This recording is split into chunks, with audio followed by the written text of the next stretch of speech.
जो आज का हमारा टॉपिक है डेवलपमेंट ऑफ चिक। ओवरीज में से एग निकलता है, सबसे पहले फर्टिलाइज होता है, उसके बाद उसके एग के अंदर डिफरेंट तरह के स्ट्रक्चर्स ऐड होते रहते हैं, जिसके अंदर हमने पढ़ा था कि जब एग सबसे पहले इसकी फर्टिलाइजेशन कब होती है, तो हमने पढ़ा था कि जैसे ही वो एग ओवरी से निकलता है और ओवरी से निकलने के बाद ओविडक्ट के प्रोक्सिमल पार्ट में पहुंचता है। थोड़ा सा रिवाइज करा दें कि जिस तरह हमने बात की थी कि ये क्या थी, ओवरी, इधर से एग निकला था तो ये इसका प्रोक्सिमल पार्ट था, तो इधर ही स्पर्म के साथ मिल गया था, तो इधर ही फर्टिलाइजेशन हो गई थी। तो इस पार्ट को हमने जो नाम दिया था वो दिया था इन्फंडिबुलम का। तो क्या हुआ कि फर्टिलाइजेशन किधर हुई, इन्फंडिबुलम में। इन्फंडिबुलम को जिसको हम प्रोक्सिमल पार्ट ऑफ ओवरी का भी कह सकते हैं। उसके बाद क्या कहते हैं कि रिलीज ऑफ एग। अब ये एग ये वाला नहीं है जो ओवरी से निकला है, ये एग हम फाइनल एग कह रहे हैं जिसमें डिफरेंट तरह के सब्सटेंसेस ऐड हुए हैं और फाइनल जो उसको शक्ल मिली है ना, जिस शेल के अंदर, शेल्ड एग जो है जिसे आगे जाके पूरे चूजे ने बनना है, उस एग की बात कर रहे हैं जो हैन ने देना है। तो कहता है कि उसके अंदर डिफरेंट तरह के स्ट्रक्चर थे, रिवाइज कर लेते हैं। हमने सबसे पहले कहा था कि फंडिबुलम के अंदर फर्टिलाइजेशन होगी। उसके बाद हमने पढ़ा था कि एक पार्ट आता है मैग्नम के अंदर, उसमें एल्ब्यूमिन, हमने पहले पढ़ा था कि ये जो एग होता है ना, इसके साथ थोड़ी यॉक भी होती है। तो हमने जो पढ़ा था मैग्नम के अंदर उसके एल्ब्यूमिन रिलीज होना था, इसके बाद व्हाइट वाला अंडे की सफ़ेदी रिलीज होनी थी, और उसके बाद जैसे ही इसने नीचे वाले पार्ट में आना था इस्थमस के अंदर, तो इसके बाद ये जो मेम्ब्रेन्स दिखाई हुई हैं इसके अंदर, शेल मेम्ब्रेन्स, इन्होंने रिलीज होना था। और लास्ट पे अगर देखा जाए, जब वो यूटिरस के अंदर उसने पहुंचना था, जिसे यूटिरस को हमने शेल ग्लैंड का भी नाम दिया था, मीन शेल ग्लैंड कोई भी ऐसा स्ट्रक्चर होता है जो कोई सिक्रीशन करे। शेल ग्लैंड का मतलब यानी कि वो किस चीज़ की सिक्रीशन कर रहा है, तो वो शेल की सिक्रीशन की थी। और ये शेल है, ये बाहर वाला जो ब्लैक वाला शेल नजर आ रहा है, इसे हम नाम देते हैं आउटर शेल का, और जो अंदर वाला शेल है इसे इनर शेल, मीन्स के ये वाला जो है इसे हम नाम देंगे इनर शेल का, यानी कि शेल का अंदर वाला हिस्सा, और आउटर शेल इसे हमने नाम दे दिया आउटर शेल का, ये जो बाहर वाला शेल है। उसके बाद अगर देखा जाए तो ये जो रेड वाला पार्ट है, इसे हमने पहले भी कहा था, ये क्या होता है, यानी कि ये एग और स्पर्म के मिलने से जो जायगोट बना था उसे कहते हैं। इसे हमने डिस्क का भी नाम दिया था, और दो तरह इसे नाम दिए थे। हमने कहा था कि इसे हम जर्मिनल डिस्क भी कह सकते हैं, इसके अलावा इसे हम ब्लास्टो डिस्क भी कह सकते हैं। तो दो तरह के नाम थे, जर्मिनल डिस्क और ब्लास्टो डिस्क। और ये डिस्क क्या है, जायगोट ही है। जायगोट क्या है, यानी कि उसके ओवरी से जो एग निकला है वो स्पर्म के साथ मिला है तो वो बन गया।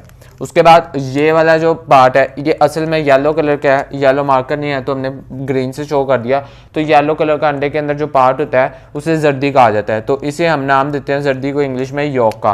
तो ये येलो वाला पार्ट क्या, ग्रीन वाला पार्ट क्या आ गया, यॉक। उसके बाद अगर बात की जाए इनकी, यानी कि ये जो ब्लू कलर में शो की गई हैं मेम्ब्रेन्स, तो ये मेम्ब्रेन्स इनर शेल के अंदर लगी हैं, इसी वजह से इन मेम्ब्रेन्स को हम नाम देते हैं शेल मेम्ब्रेन का। और ये शेल मेम्ब्रेन हमने पढ़ा है कि ओविडक्ट का एक पार्ट इस्थमस था जिसने रिलीज की थी।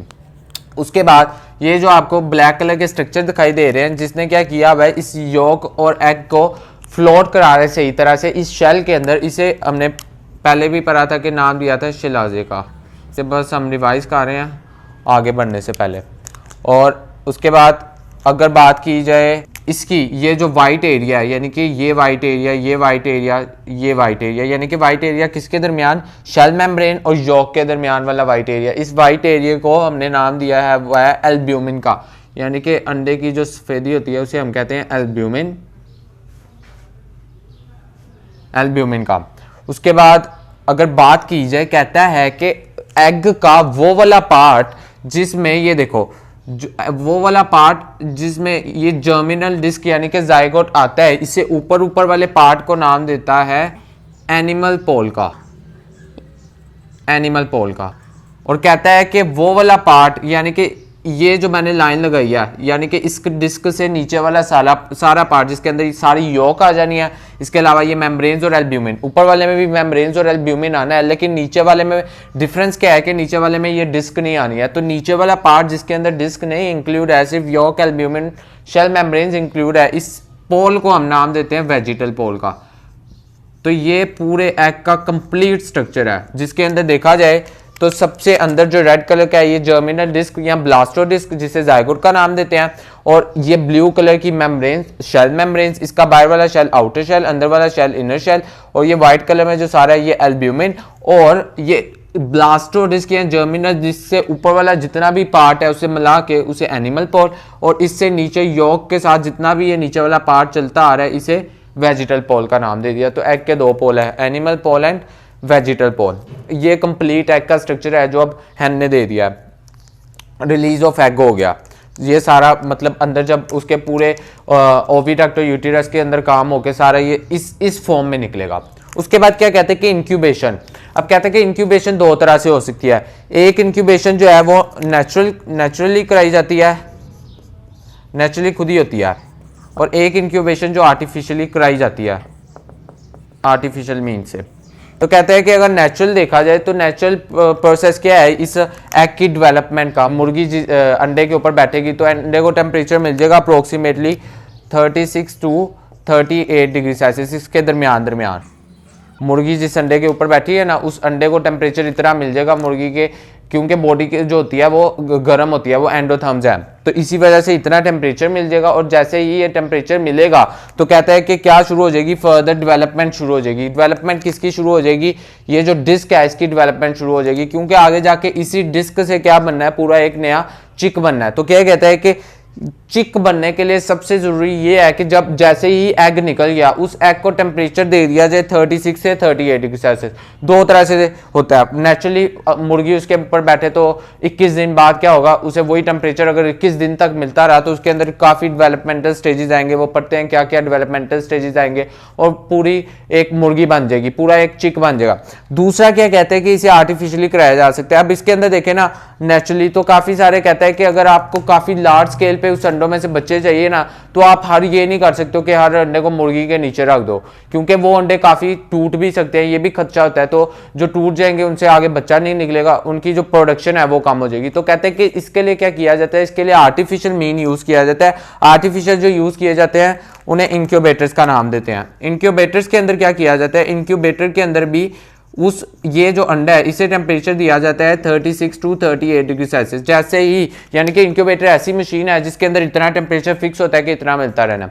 जैसे ही इतना टेम्परेचर उस अंडे को मिलता है तो उस अंडे के अंदर इस डिस्क में डेवलपमेंट शुरू हो जाती है, और ये डेवलपमेंट 21 दिन तक चलती रहती है। यानी कि 21 दिन तक अगर 36 टू 38 डिग्री सेल्सियस टेम्परेचर जाता रहे तो 21 दिन तक डेवलपमेंट चलती रहती है। और 21 दिन के बाद क्या होता है कि इस अंडे में से पूरा चिक बन जाता है और वो चिक अंडे को तोड़ के बाहर आ जाता है। इसी वजह से आर्टिफिशियली इंक्यूबेटर यूज किए जाते हैं। नेचुरल मींस भी है। और टेम्परेचर रिक्वायरमेंट का बता दिया कि उसे अपनी जैसे ही अंडा बाहर आया उसे 36 टू 38 डिग्री सेल्सियस टेम्परेचर चाहिए, किसके लिए, अपनी डेवलपमेंट के लिए, और डेवलपमेंट से आगे चिक बनाने के लिए। अंडे का इस एग का भी पूरा हमने स्ट्रक्चर देख लिया। उसके बाद कहता है कि कौन कौन से स्टेप्स इन्वॉल्व है इस डेवलपमेंटल प्रोसेस के अंदर, इस डेवलपमेंट होने में। जो डेवलपमेंट टोटल कितने दिन चलनी है, जो डेवलपमेंट टोटल 21 दिन चलती रहनी है।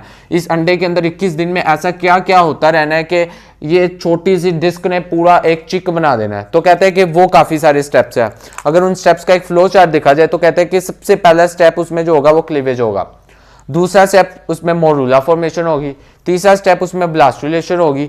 चौथा स्टेप जो है वो कहता है कि गैस्ट्रोलेशन होगी। पांचवा step notochord and mesoderm formation है। And last step is the neurulation. Neurulation का मतलब है नर्वस सिस्टम का बनना, और नर्वस सिस्टम के अंदर ब्रेन और स्पाइनल कॉर्ड आ जाते हैं। ये तो ओवरव्यू है स्टेप्स का। अब हर स्टेप को हमने डिटेल में समझना कि क्लीवेज क्या होती है, मोरूला, ब्लास्टुला, गैस्ट्रोलेशन, नोटोगोड, मीजोडर्म किस तरह बनती है और किस तरह नर्वस सिस्टम बनता है। हर स्टेप की डिटेल में जाना है। तो सबसे पहले अगर पहले स्टेप को डिस्कस कर लिया, जैसे जिसे क्लीवेज का नाम देता है, तो क्या कहता है कि क्लीवेज क्या होती है। कहता है कि क्लीवेज क्या है, डिवीजन ऑफ सेल है। यानी कि क्लीवेज क्या है, सेल की डिवीजन है। और कौन से सेल की डिवीजन कह रहे हैं, जो जायगोट बनाई, यानी कि जायगोट जिसे हमने डिस्क का नाम दिया, डिवीजन ऑफ सेल है। और कौन से सेल की डिवीजन है, वो डिस्क की डिवीजन है। जर्मिनल डिस्क कह सकते हैं या इसे ब्लास्टो डिस्क कह सकते हैं, जिसे हमने नाम दिया है जायगोट का। तो इसकी डिवीजन है। और डिवीजन भी किस तरह होनी है, तो कहता है कि डिवीजन ही होनी है माइटोसिस के जरिए। अच्छा, माइटोसिस और मियोसिस का थोड़ा सा ओवरव्यू दे दें, काफी बच्चों को नहीं पता होगा। तो कहते हैं कि माइटोसिस और मियोसिस में क्या होगा कि मेन डिफरेंस यही है कि अगर ये एक सेल है, ये 2n है मतलब डिप्लॉइड है, 2n मतलब डिप्लॉइड, 1n का मतलब हैप्लॉइड। तो कहता है कि अगर तो इस सेल में माइटोसिस होगी, माइटोसिस और मियोसिस दोनों का मतलब होता है डिवीजन, यानी कि 1 से 2 होना।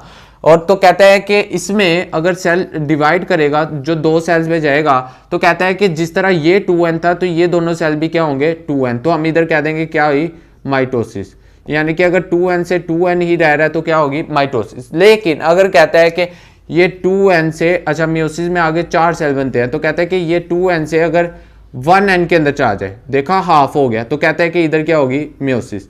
लेकिन इधर ऐसा कोई काम नहीं हो रहा है, इधर अगर ये 2n है तो 2n ही रह रहा है, डिप्लॉइड है तो डिप्लॉइड ही रह रहा है। इसी वजह से कहा डिवीजन ऑफ सेल होगी, और वो डिवीजन ऑफ सेल किस में होगी, ब्लास्टो डिस्क के अंदर होगी, जिसे जर्मिनल डिस्क या ज़ायगोट का भी नाम देते हैं, और माइटोसिस के जरिए होगी। तो अब इस क्लीवेज को समझने के लिए सबसे पहली बात कहता है कि क्लीवेज जो होती है ना तमाम इंडिविजुअल्स के अंदर, वो 2 तरह की होती है। क्लीवेज जो है वो टोटल 2 तरह की होती है, एक क्लीवेज को होलोब्लास्टिक क्लीवेज कहते हैं और एक क्लीवेज को मीरोब्लास्टिक क्लीवेज कहते हैं।